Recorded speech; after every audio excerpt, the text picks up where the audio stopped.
Nous prions Dieu. Bien-aimé Tante Père Céleste, nous te recommandons ce temps, afin que Seigneur, tu nous prends en charge par le Saint-Esprit. Aide-nous, Seigneur, à mieux comprendre ta pensée, parce que nous voulons être vraiment des hommes et des femmes qui rendent témoignage de toi. Et nous te replaçons à ta juste place, comme étant celui qui doit régner, car il faut que tu règnes.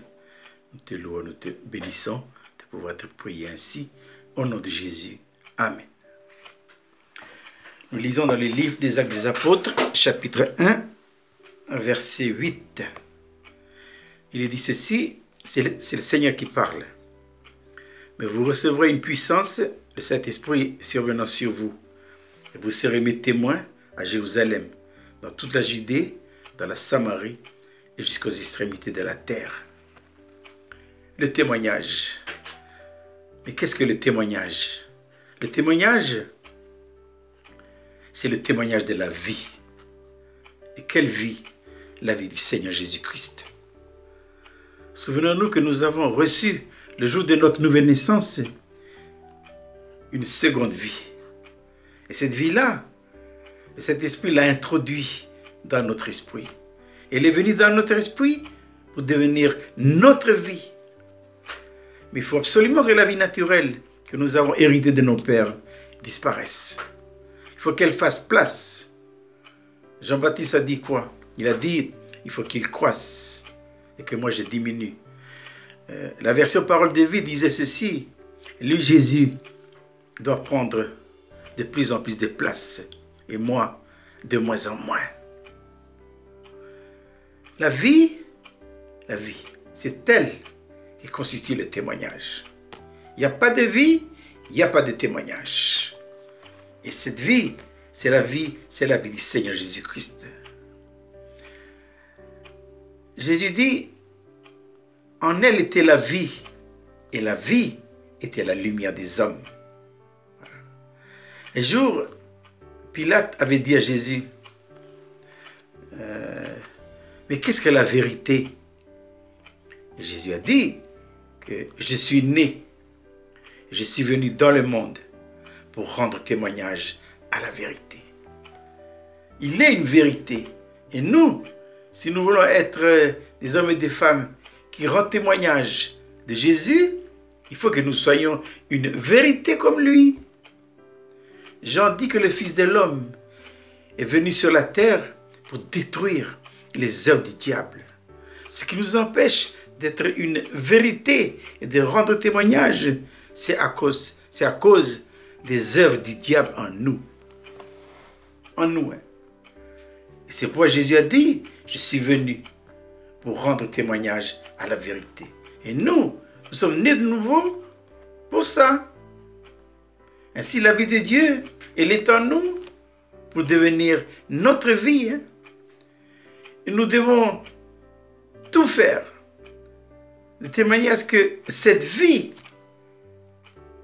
elle occupe la première place. C'est pourquoi l'apôtre Paul dit dans sa lettre aux Corinthiens, 1 Corinthiens 15, il faut qu'il règne. Il doit être le Seigneur et le Roi. C'est seulement à partir du moment où Christ est le Seigneur et le Roi que petit à petit, le Saint-Esprit va nous introduire dans les voies de Dieu, de telle manière à ce que cette vie devienne progressivement notre vie. Elle ne le devient pas du jour au lendemain. Non, c'est progressif. C'est pourquoi l'apôtre Paul dit, par le Saint-Esprit, nous sommes transformés de gloire en gloire. Et qu'est-ce que la gloire? La gloire, elle nous parle de la vie. La gloire nous parle de la nature de Dieu. Mais cette vie que nous avons reçue en nous, elle a une nature. Quelle nature? La nature de Dieu. Mais c'est quoi la nature? La nature, c'est le caractère et la mentalité de cette vie. Cette vie-là, elle a le caractère et la mentalité du Seigneur Jésus-Christ.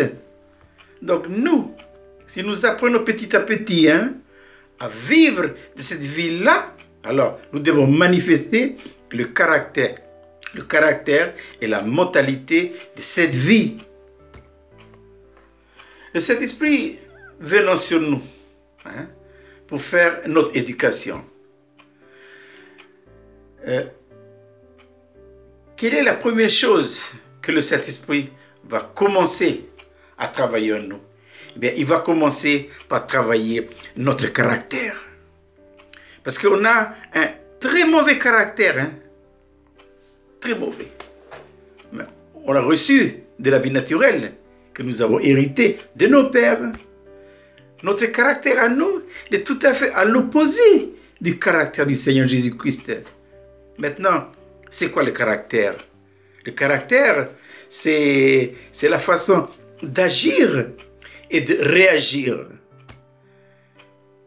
Comment agissons-nous et comment réagissons-nous devant les situations? Généralement, hein, quand une situation arrive, ben, on démarre toujours au quart de tour. Hein? Ah oui, au quart de tour. Hein? Non, nous devons réagir comme le Seigneur réagit. Mais ça, c'est impossible. Hein? Avant que la croix de cet esprit nous travaille. Hein?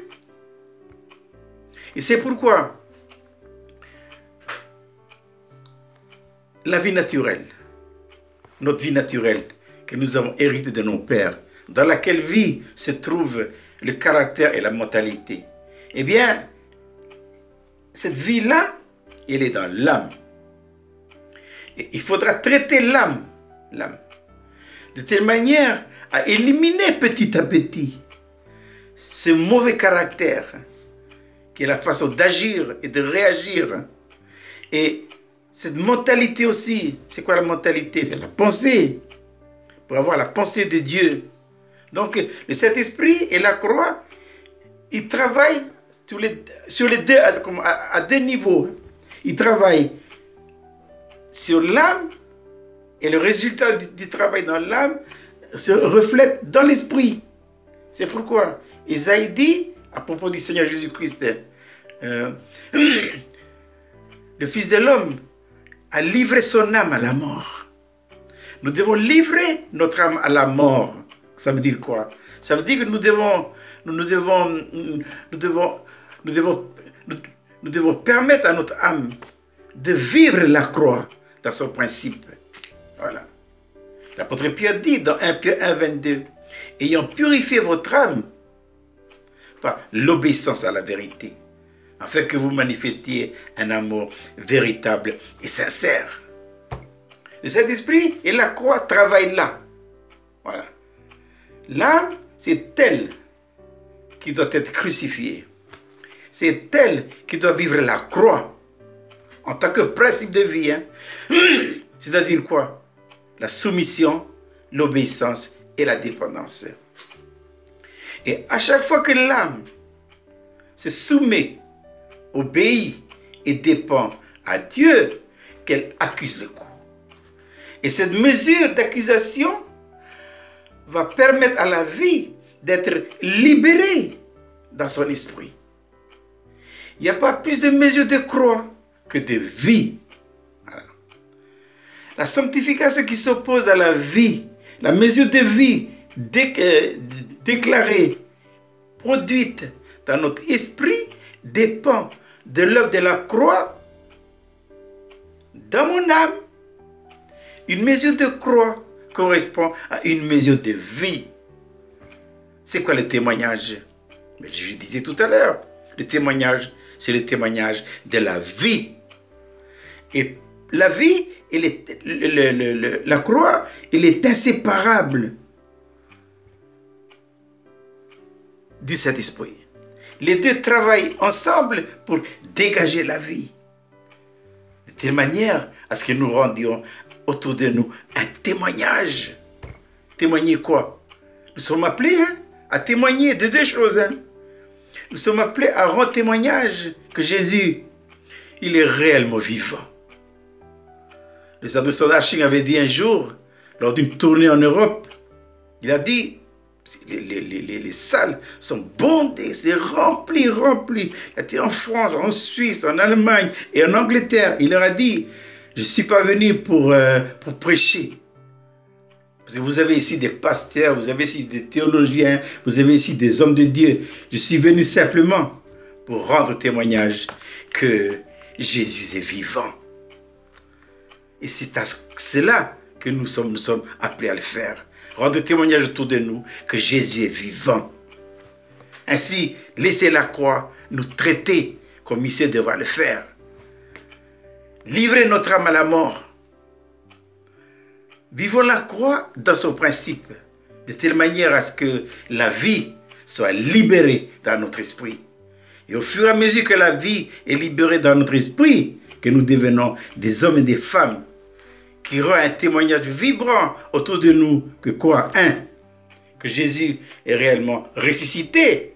2.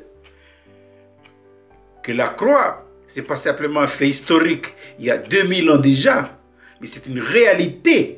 Qu'à la croix de Golgotha, Jésus, il a effectivement écrasé, humilié, dominé, détruit, dépouillé Satan, la mort et tous les royaumes, et il les a exposés en spectacle aux yeux du monde et aux yeux des anges. Rendre témoignage autour de nous, dans notre pays, que Jésus est réellement vivant. Amen.